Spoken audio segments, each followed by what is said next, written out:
Hi there, boys and girls. All right, so The Apothecary by Maylie Malloy is where we're at, and we're in chapter 13 today, and the gardener has just passed away due to being impaled, which means stabbed, with the end of a sundial, and the children are rightfully a little freaked out, but he left them a little bottle, and we're going to find out what's going on with that.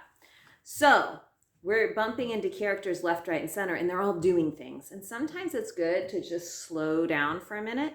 And again, continue to always put yourself in the character's shoes. And we're hearing the story from Janie's perspective most of the time. So sometimes it's good to kind of see what another character might be thinking or feeling.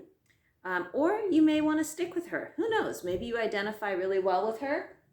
But today I'd like you to choose a character and explain a choice they have made, and if you agree with it.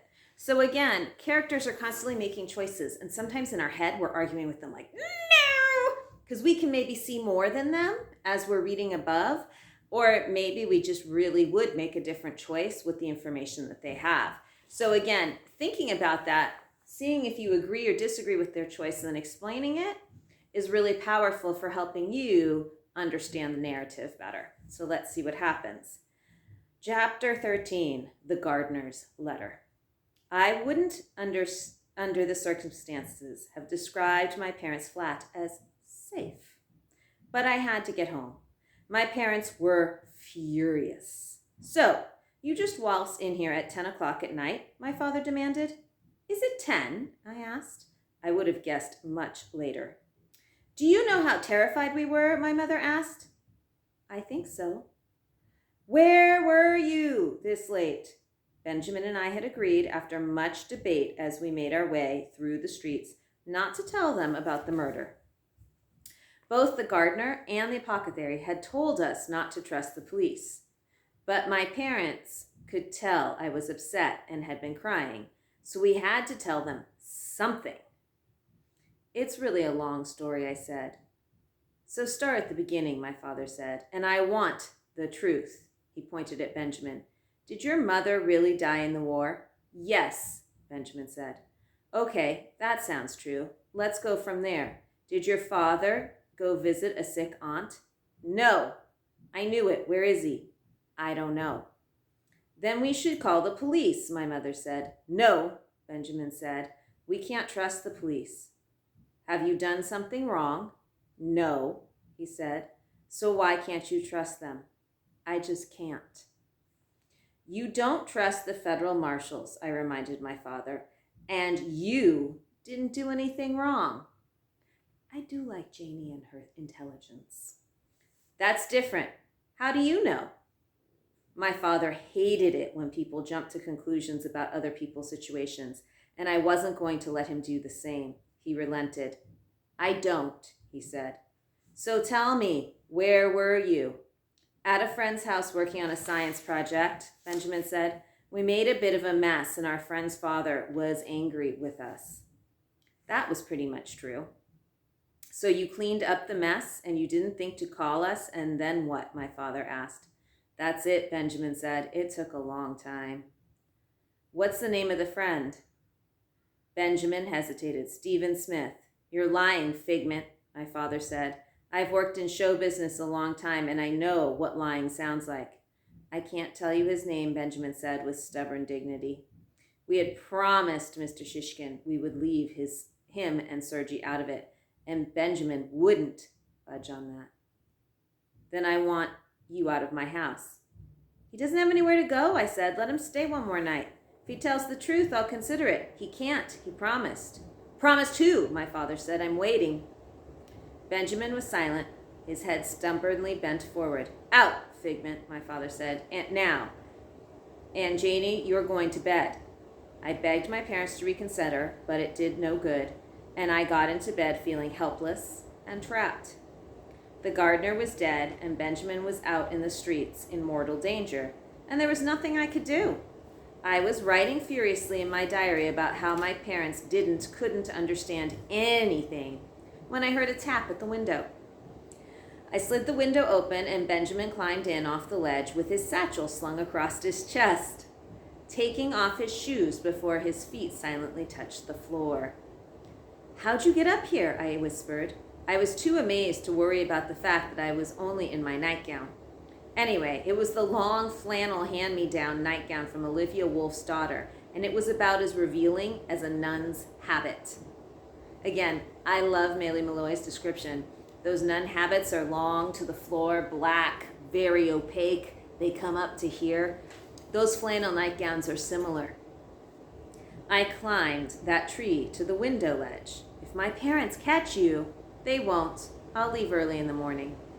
I tried to think about the options and the consequences, but I had no argument. He really didn't have anywhere else to go. Benjamin set his satchel down carefully and spotted the diary open my bed. "You keep a diary?" I closed it and slid it beneath my pillow. "Sometimes." "It doesn't say anything about the pharmacopoeia or the gardener, does it?" "No." That was a partial truth. Not so anyone else could understand it. It would be bad if someone found it and could understand. "They won't," I said, my eyes filled. "Benjamin, the gardener."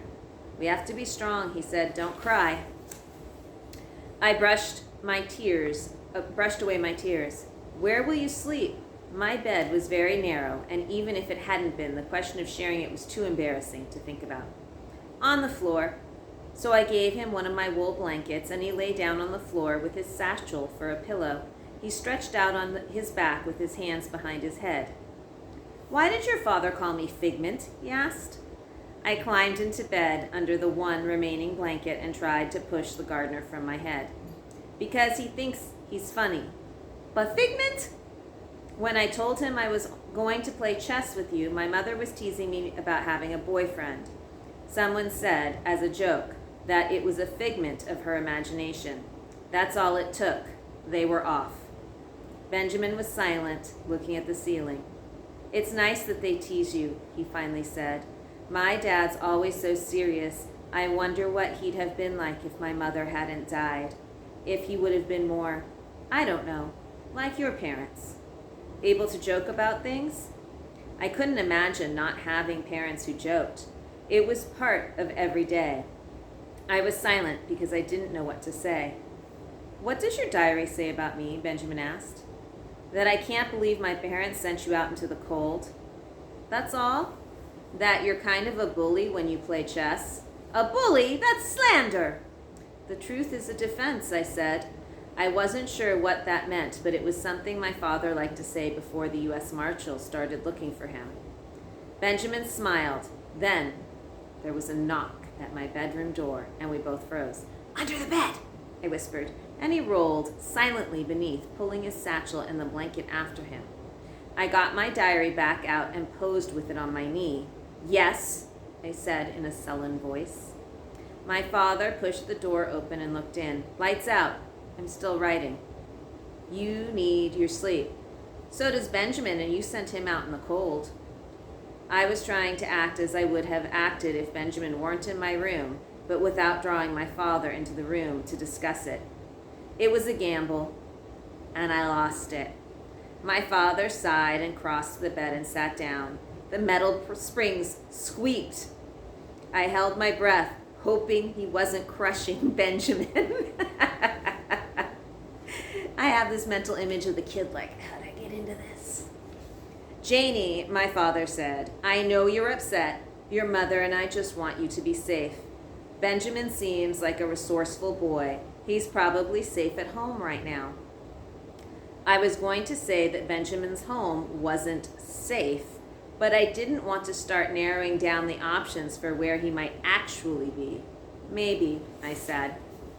"You really like him, don't you?" "Dad," I said, imagining Benjamin under the bed. Even though I'd already told him I fancied him, I thought we could set that aside in the category of things the smell of truth made us do. I wasn't going to say it again. "It's okay, you can tell me," my father prodded. I said nothing. "He's a nice kid, Figment," my father said. "A little arrogant, though." I thought I heard a noise under the bed. I shifted, squeaking the metal springs to cover it. Not as responsible as I'd like. Your mother and I were scared today. We thought something terrible had happened to you. I know, I said, but it didn't. I thought of the gardener bleeding on his worn floor and wondered if we had left footprints or fingerprints. The funny thing is that we've been waiting for you to get home to tell you that Olivia wants to go on location for a few days to film at a castle. The speech we prepare started with how responsible we think you are, but then you didn't come home to hear it. It got later and later. And we got pretty worked up, and now I think we have to take you with us. I stared at him. But I have school. It's just a few days. I'm so far behind already. I couldn't leave Benjamin to look for his father alone, and I cast around frantically for ideas. Janie, it's a castle, my father said. I know. Once I would have loved to skip school to go on location to a castle, but it was unthinkable now. What was your plan before when you were going to say how responsible I am? My father frowned. That Mrs. Parrish, the landlady downstairs, would look after you. Perfect, I nearly shouted. But Janie, you came home at 10 o'clock tonight. You can't do that with Mrs. Parrish. I won't, I promise. I didn't know at the time how true that would be. My father shook his head. We thought about telling Olivia we couldn't go, but we've just started working for her. He paused, looking at his hands. We haven't wanted to make you afraid or upset, Janie, but we really need this job. I know, I said. I'm sorry I was a pill about leaving LA, and I'm sorry I was late tonight, but I'll check in constantly with Miss Parrish and I'll be fine. Really, you can go. My father sat on the bed thinking, then he shook his head. I don't know what else to do, he said. You really did scare us. I got so mad because we love you and want you to be safe. You understand that? I do. I love you too. Now lights out, okay? When the door clicked behind, Benjamin rolled out from under the bed. Arrogant, he whispered. Be nice, I whispered back. And irresponsible? We were home really late, I said, and you wouldn't tell him anything. Oh, right. I should have told him that someone kidnapped my father and stabbed the gardener with a sundial? No, I said. We sat in silence. Then Benjamin said, So you get to stay in London? I looked at him. Was he glad? Had I done right to campaign to stay? Yes, I said warily. He didn't catch my eye or give any indication of feelings. What did the gardener leave us, he asked. The note! I'd forgotten to read it. My coat was hanging on the bedpost, and I drew out the little brown glass bottle. The note was tied to the neck with a piece of twine. I unfolded the piece of paper and spread it on the bed. Benjamin sat beside me, and his hand brushed mine, which made it hard to concentrate for a second. But then I was caught up in the letter. Children, after much reflection, I begin to think that my life may be in danger. The man with the scarred face is walking in the garden as I write. I will hide this letter among the only plants you know to be useful. If you return to the garden in my absence, perhaps that's where you'll go. I know of no other way to contact you safely. It is clearly of the utmost importance that you find Benjamin's father. I am convinced that what he wants is for the good. I have tried to think what I could offer to help you find him when I may have little time. There was a transformative elixir you doubted could exist, and I have taken the liberty of making some for you from the directions in your remarkable book. I have contemplated using it myself to escape, but I am old and have nowhere to go. I would be lost outside the garden. Please give the elixir the respect it deserves. Use it not as a frivolous plaything, but approach the transformation with the seriousness that your father has always brought to his work. That will be the best way to find him. I pray that you will not find this letter under dreadful circumstances. I would prefer to pass the bottle directly into your hands, but I am not hopeful. I wish you all luck. Your friend. I picked up the bottle when I finished reading the letter. A transformative elixir, I said. It's the bird spell. Oh, great, Benjamin said. The nuttiest one. Don't you think it works? No, Benjamin said. If it did, he would have used it to escape. To go where? He had nowhere to go, like he said. It just isn't possible, Janie. It isn't like smelling some truth serum. There are physical laws, the conversation of mass, conservation, not conversation, conservation of mass, for one thing. A human being can't just become a tiny bird-sized thing. We'd have to become something the size of us, like a baby ostrich. And a lot of good that would do. A giant condor, I suggested. A bit conspicuous in central London. He reached towards the bottle. Here, let's try it now and see. I pulled the bottle back. The gardener said not to use it as a plaything, I said. Think how amazing it would be if it worked to become a bird and fly. Uh-huh, Benjamin said. It did seem fairly unlikely. The exhaustion of the day swept over me, and a yawn seemed to take over my whole body. How are you going to get out of here in the morning? Same way I came in. He turned over on his side with his head on the satchel, pulling the blanket up. I reached over and turned out the light, and we lay in silence for a while. My brain was spinning through everything that had happened, stopping first on the upside-down face of the man with the scar, then on Shishkin's angry switching on of the radio, then on the cold stillness of the gardener's throat as I felt for his pulse, then on my parents' fury and the fact that they were going away, and my conflicted feelings about not telling them everything. Then on Benjamin Burroughs lying on my bedroom floor. I could tell from his breathing that he wasn't asleep either. Benjamin, I whispered. Yes. What are we going to do tomorrow? I don't know. I'm not used to someone sleeping on my floor.